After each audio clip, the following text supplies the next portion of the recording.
The doctors told my wife I had been dead for 2 hours. 2 hours. That is what the hospital clock said. That is what the medical report said. And that is how long my body lay beneath a white sheet, while my wife sat outside the room, holding my wedding ring in her shaking hand. My name is Vincent Hale. I am 73 years old. And for most of my life, people knew me as the owner of the Belmont Crown, one of the finest luxury hotels in Chicago.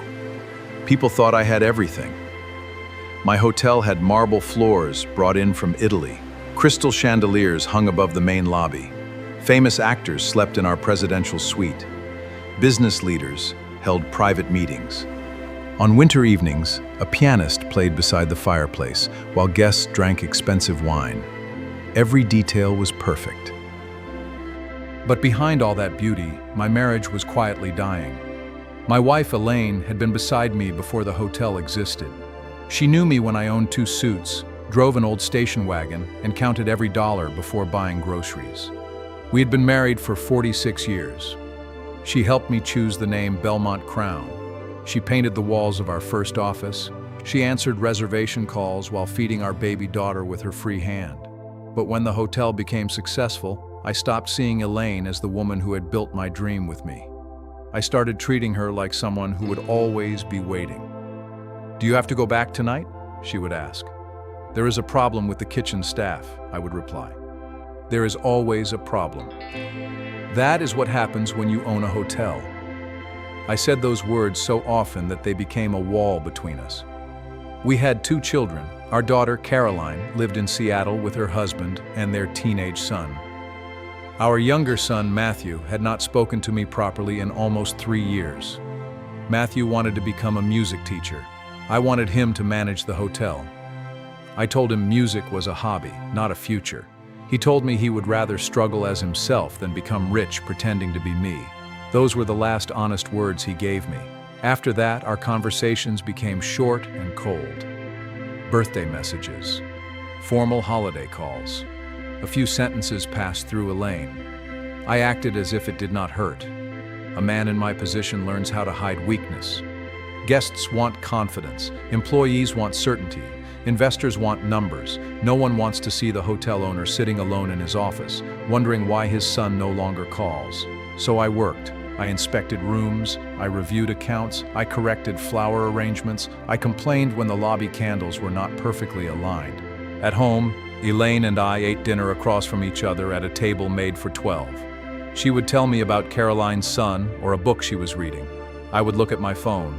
Sometimes we watched television together without speaking. Other nights, she went upstairs before I noticed she had left the room. Maybe you have felt this too. Sometimes a marriage does not end with shouting. Sometimes it disappears through small moments that no one thinks are important. A missed dinner, a forgotten promise, a hand that is no longer reached for. The night I died was our 46th wedding anniversary. Elaine had asked me to come home by 7. She had arranged dinner in the small sunroom at the back of our house.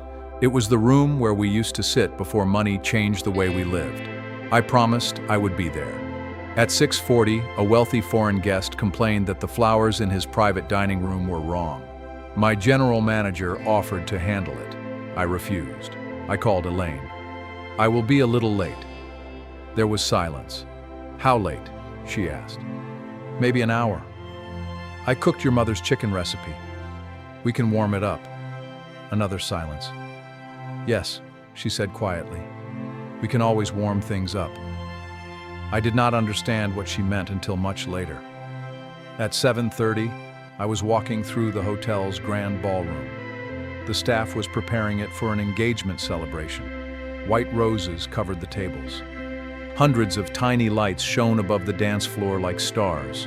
A young man stood near the stage practicing what he would say to the woman he loved. He was nervous. His hands were shaking. "What if I forget everything?" he asked me. "Just speak honestly," I told him. He smiled. "Is that what you did when you proposed to your wife?" I almost laughed. I could not remember what I had said to Elaine. I remembered the restaurant. I remembered the rain outside. I remembered that I could barely afford the ring, but I could not remember my own words. That frightened me more than I wanted to admit. I looked down at my watch, then a sharp pain moved through my chest. At first I thought it was heartburn. I pressed one hand against my jacket and continued walking. The pain spread into my shoulder and down my left arm. The ballroom tilted. A server asked if I was all right. I tried to answer, but my mouth would not form the words. The last thing I saw was a tray of champagne glasses falling beside me. They hit the marble floor, and the sound seemed to come from very far away. Then everything became dark. There was no golden gate, no angels, no peaceful music. I became aware of a cold stillness, and then I found myself standing inside my own hotel. The ballroom was empty. The engagement decorations were gone. The tables had disappeared. The lights above me were dark. "Hello?" I called. My voice returned as a low echo. I walked into the lobby. No employees stood behind the desk. No guests crossed the marble floor. The fireplace gave no heat. Outside the tall glass doors, there was nothing. Not a street, not a city, only a deep gray emptiness. I tried to open the main entrance, but the doors would not move. Then I heard a telephone ringing behind the reception desk. It was an old black telephone. The kind Elaine had used when we opened our first little hotel office. I picked it up. "Belmont Crown," I said automatically. "Vincent Hale speaking." For a moment, there was only static. Then I heard Elaine crying. A man's voice said, "Mrs. Hale, we did everything we could." My knees weakened. "No," Elaine whispered. "Please try again." "I am very sorry." I called her name, but she could not hear me. Then another voice came through the telephone. It was Matthew. My son was breathing heavily, as if he had been running. "Mom, I am coming," he said. "Do not let them move, Dad, before I get there." The call ended. I stood behind the empty reception desk, holding the silent telephone. For the first time in my life, no amount of money, authority, or influence could help me. I was dead. And the people I loved were gathering around a body that could no longer apologize. A soft light appeared at the far end of the lobby. It was not warm or welcoming. It looked like the narrow beam from an opening door. Inside that light stood a little boy. He wore a red sweater and held a small wooden airplane. I recognized him immediately. It was Matthew at 8 years old. He looked at me with the same disappointed eyes he had worn on the night of his first school concert, the concert I had promised to attend, the concert I had missed because an important guest complained about his suite. "You never came," the boy said. My throat tightened. "I was working. I waited for you." "I know." "No," he answered. "You are only beginning to know." The light around him grew brighter. Behind the boy, I saw a long hotel corridor with doors on both sides. Each door had a brass number. At the end of that corridor, someone was slowly turning the handle of the first room. The door opened without a sound. Matthew disappeared into the light, but the wooden airplane remained on the carpet. I bent to pick it up. The moment my fingers touched it, the empty hotel vanished. I was standing in our old apartment. It was the first place Elaine and I rented after we married. The living room was narrow. The wallpaper had faded yellow flowers. Rain tapped against the window, and a small fan turned slowly in the corner. I saw my younger self sitting at the kitchen table. I was 28. My shirt sleeves were rolled above my elbows. Receipts, loan papers, and hotel sketches were spread before me. Elaine stood at the stove with baby Caroline against her shoulder. "We cannot use the grocery money again," she said. "I will replace it on Friday." "You said that last Friday.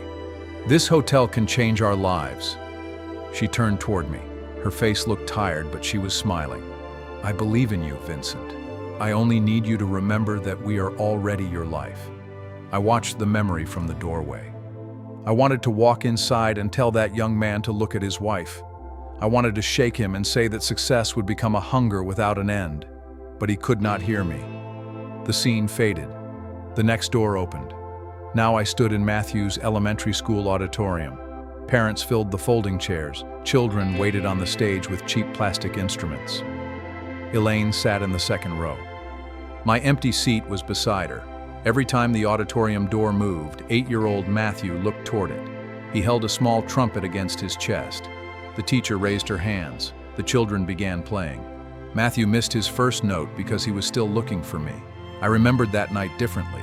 For years, I told myself Matthew had been too young to care. I told myself Elaine had been there, so one parent was enough. I told myself the hotel opening was only 2 weeks away, but standing inside that memory, I saw what I had refused to see. My son played the whole song while staring at an empty chair. When it ended, the other children ran toward their fathers and mothers. Matthew stayed on the stage. Elaine went to him and wrapped her arms around his small body. "Dad wanted to come," she told him. "No, he did not." His voice was quiet. That made it worse. The room dissolved around me. I found myself back in the corridor, holding the wooden airplane. More doors stretched ahead than I could count. "Do I have to see all of them?" I asked. No one answered. The third door opened. Caroline was 17. She sat on the stairs in our new house wearing a blue dress. A small overnight bag rested beside her feet. It was the evening before she left for college. I'd planned to take the family to dinner, but an investor arrived from New York. I stayed at the hotel until nearly midnight. When I finally came home, the house was dark. Caroline had left a note on the kitchen counter. I had forgotten that note until that moment.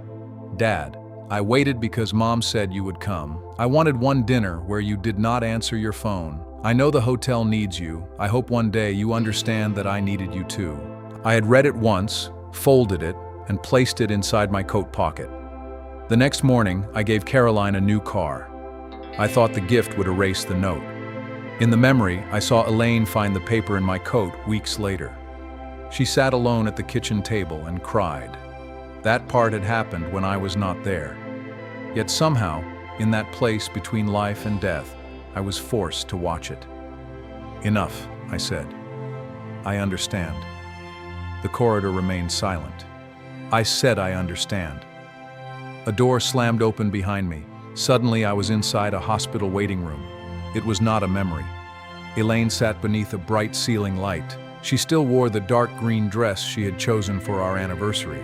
A nurse had placed my wedding ring inside a clear plastic bag. Elaine held it against her chest. Caroline sat beside her, crying into both hands. Matthew stood near the window. He was 41 now. His hair was beginning to turn gray at the sides. He wore an old brown jacket and still carried the canvas bag he used for teaching music. He had come.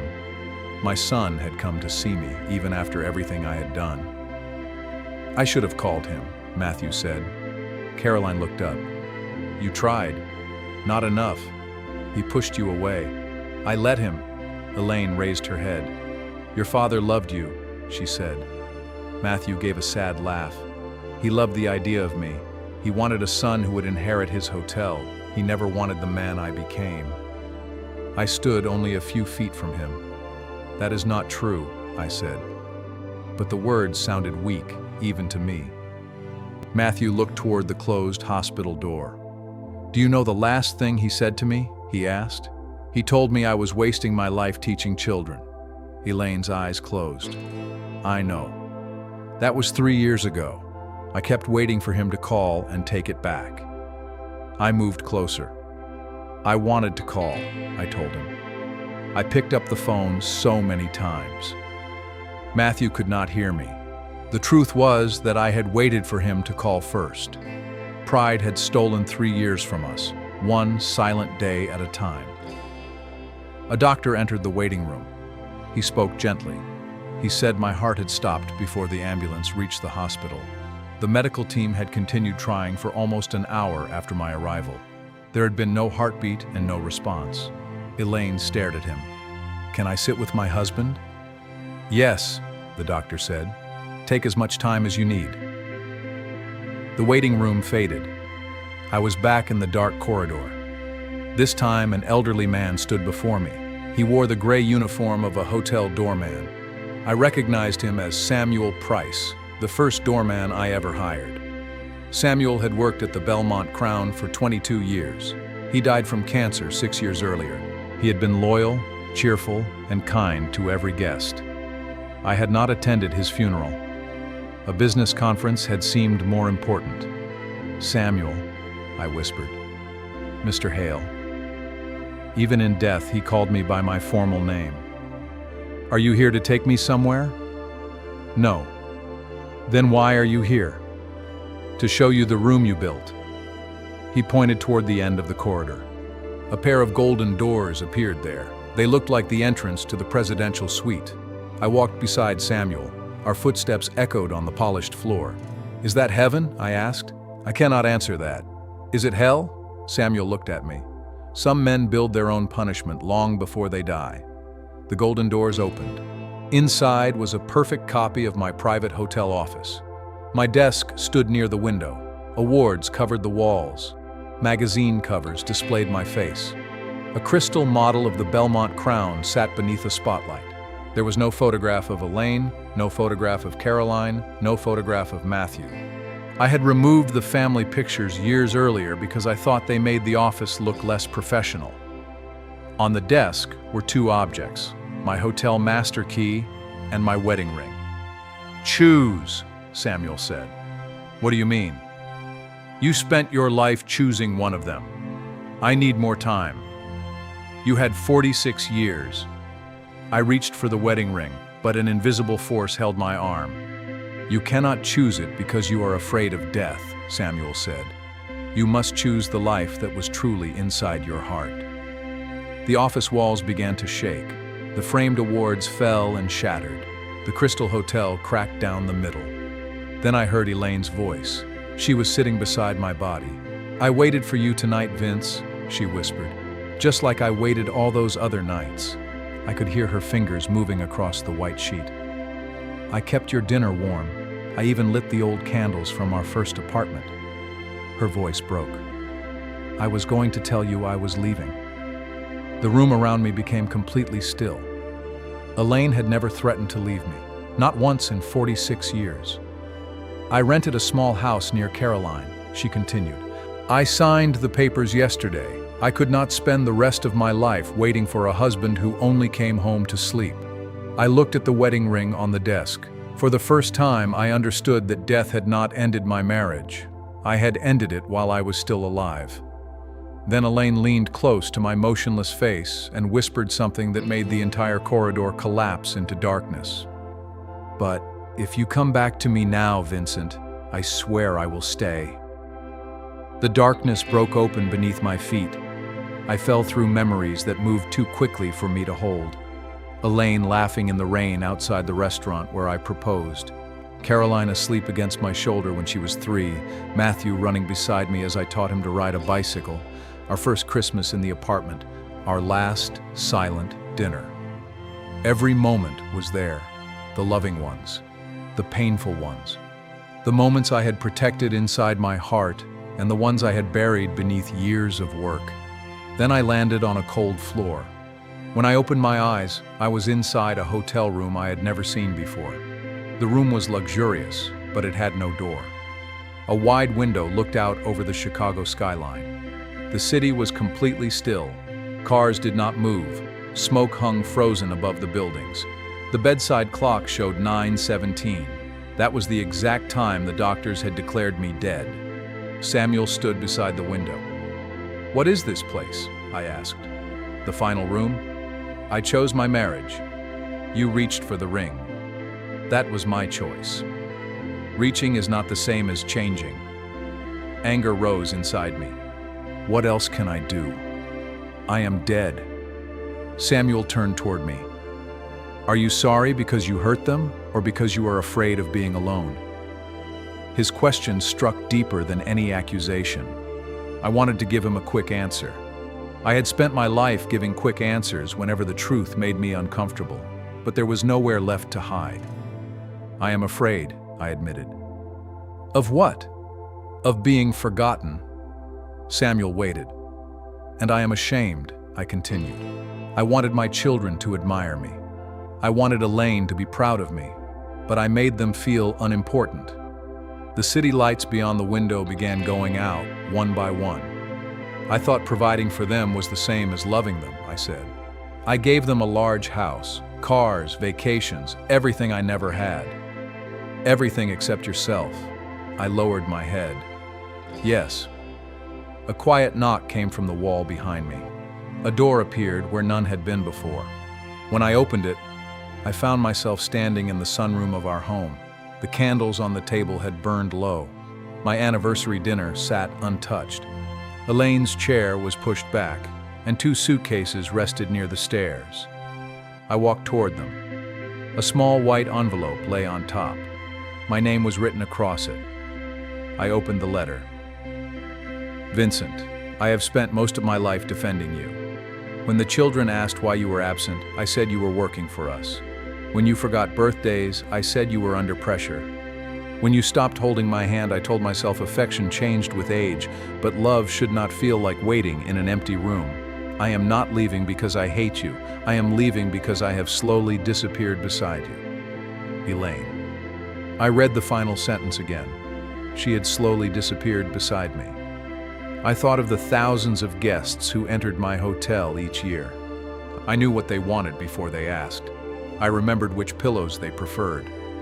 I trained my employees to notice tired faces, unhappy children, and forgotten celebrations. Yet I had stopped noticing my own wife. The letter trembled in my hand. I do not deserve another chance, I said. The sunroom disappeared. I returned to the final hotel room. Samuel was gone. Elaine now stood near the frozen window. She looked younger. Her brown hair fell across her shoulders, and she wore the simple cream dress she had worn the night I proposed. I knew she was not truly there. The living Elaine was still beside my body, but this version of her carried the same sadness in her eyes. "Why did you marry me?" she asked. "Because I loved you. That is too easy." I looked at her carefully. "You made ordinary life feel important," I said. "A cheap dinner felt like a celebration when I ate it with you. A small apartment felt like a home when you opened the door. When I failed, you reminded me that I was more than my mistakes." She waited. "And when I became successful," I continued, "I started believing my success made me valuable. I forgot that you loved me before I had anything. What would you do differently?" "I would come home." "For one anniversary?" "No. Every day that I could." "What about Matthew?" "I would listen to him play." "And if you did not like his choices?" "I would love him without trying to own his future." "What about Caroline?" "I would call her before my assistant reminded me." The younger Elaine stepped closer. "And when the hotel needed you?" "I would remember that buildings do not love people back." Her eyes filled with tears. The bedside clock clicked. 9:18. Time had started moving. The room shook. A deep sound rolled beneath the floor, and the window cracked from top to bottom. Elaine began fading. "Do not go," I said. "You were the one who left, Vincent." "I know." For the first time, I did not defend myself. I did not mention the pressure of running a hotel. I did not speak about employees, loans, guests, or investors. "I left you alone for years," I said. "I made promises and broke them. I let our children grow up around an empty chair. I was wrong." The floor split between us. I tried to reach Elaine, but the opening grew wider. She stood on the other side, becoming dimmer with every second. "You cannot cross by making promises," she said. "Then tell me how. You must let go of the man you were." Behind me, the hotel master key appeared on the carpet. It was larger than before. Its polished gold surface reflected my face. I understood what it represented. The hotel was not only my business, it had become my identity. Without it, I did not know who I was. I picked up the key. Memories rushed through me. The first guest who checked in, the newspaper article that called me a visionary, the applause when I received the hospitality award, the fear I had hidden since childhood. My father lost his job when I was 12. I remembered our landlord standing outside our home while my mother packed our belongings into cardboard boxes. I promised myself I would never be powerless again. I had not built the hotel only to provide for my family. I had built it so no one could ever look down on me. Every new room, award, and wealthy guest made me feel safe for a little while. But the fear always returned, so I kept building. "I forgive that frightened boy," I whispered. I placed the master key on the floor, then I stamped my foot down. The key broke in half. A violent wind filled the room. The awards, chandeliers, marble walls, and golden doors were pulled into the darkness. The entire Belmont crown disappeared piece by piece. When everything was gone, I stood in the old apartment kitchen. No luxury surrounded me. Elaine sat at the small table. Caroline was a baby again, sleeping in her arms. Young Matthew had not yet been born. There was one empty chair, my chair. I sat down. Elaine reached across the table and I held her hand. The clock on the wall moved faster. 9:32, 9:48, 10:11, 10:43. The minutes passed while we sat together. I did not check a telephone. I did not leave for a meeting. I did not think about money. For what felt like the first time in my life, I remained where I was needed. At 11:17, exactly 2 hours after my death, a telephone began ringing in the next room. Elaine's younger face became serious. "If you answer it," she said, "you may feel pain greater than anything you have ever known." "I will answer." "You may return too late to save your marriage." "I will still answer."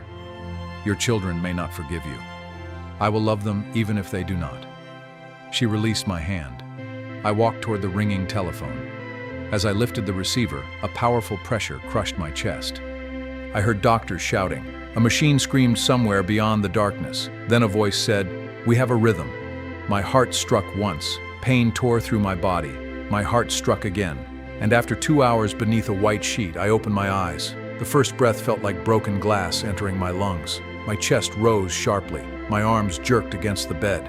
Somewhere above me, a light burned into my eyes. A nurse screamed. Footsteps rushed across the room. Someone pulled the white sheet away from my face. A doctor pressed 2 fingers against my neck while another shouted for equipment. "Mr. Hale, can you hear me?" I tried to speak. Only a rough sound left my throat. "Do not move. You are in the hospital." I already knew that. I knew Elaine was nearby. I knew Caroline had been crying. I knew Matthew had come carrying his old canvas music bag. And I knew my wife had planned to leave me. The medical team surrounded the bed. They checked my heart, lungs, and brain. One doctor kept staring at the clock as if it had betrayed everything he understood.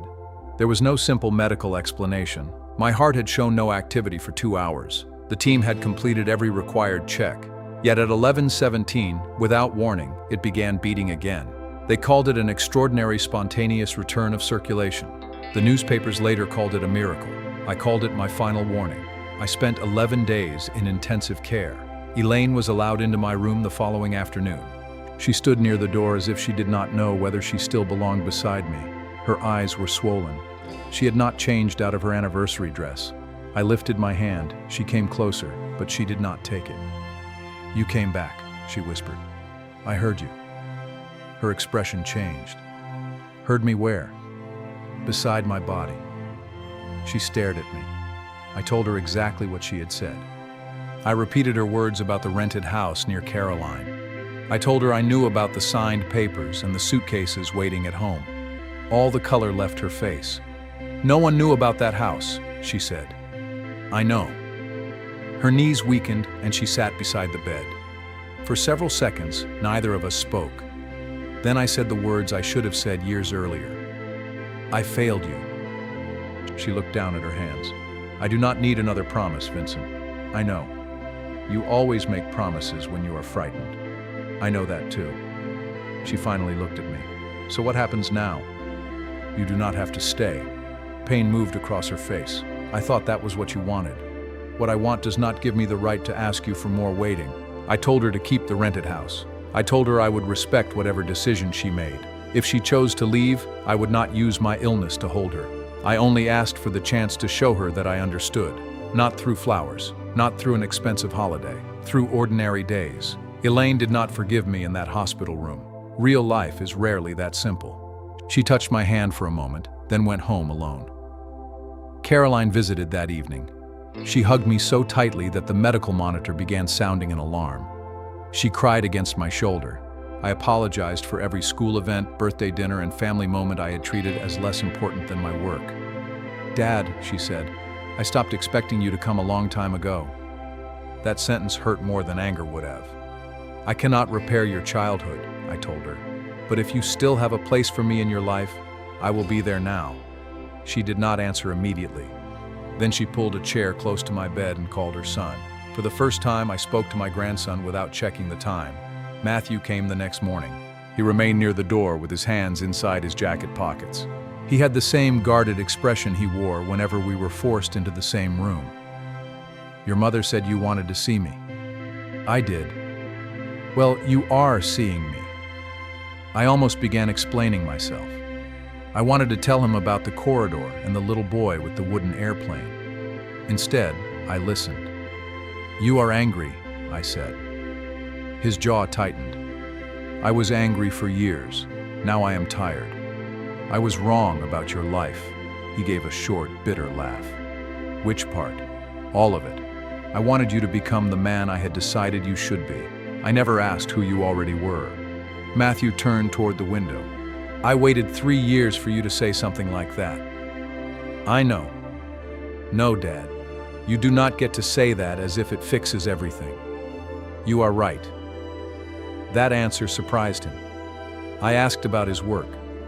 He told me he had become the music director at a public middle school. His students came from families that could not afford private lessons. He stayed after school to teach them without charging anything. Pride rose inside me. Not because he had changed his mind, because I had changed mine. "You became a good man," I said. His eyes filled, but he looked away. Before leaving, he placed something on the bedside table. It was the small wooden airplane from his childhood. He had found it while helping Elaine pack. "I thought you might remember this," he said.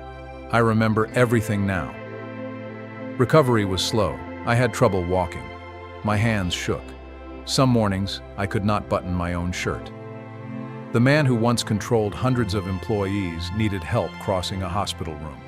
Strangely, I did not feel humiliated. I felt grateful. 6 weeks after I returned home, I called a meeting with the hotel's board. I stepped down as chief executive. The room became silent. One director thought my heart medication was affecting my judgment. Another reminded me that the Belmont crown was my life's work. "No," I said. "It was my life's hiding place." I kept a small ownership share, but I gave control to the managers who had sacrificed years helping me build it. I also created a fund for hotel employees whose children wanted to study music, art, teaching, or any field their parents could not afford.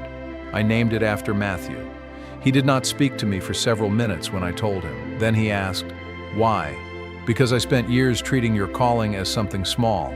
He nodded slowly. "I still do not know how to trust you. You do not have to hurry." That became the new rule of my life. No one had to hurry for me. Elaine moved into the rented house near Caroline. I helped carry her suitcases. That was one of the hardest days of my life, but I did not ask her to change her decision.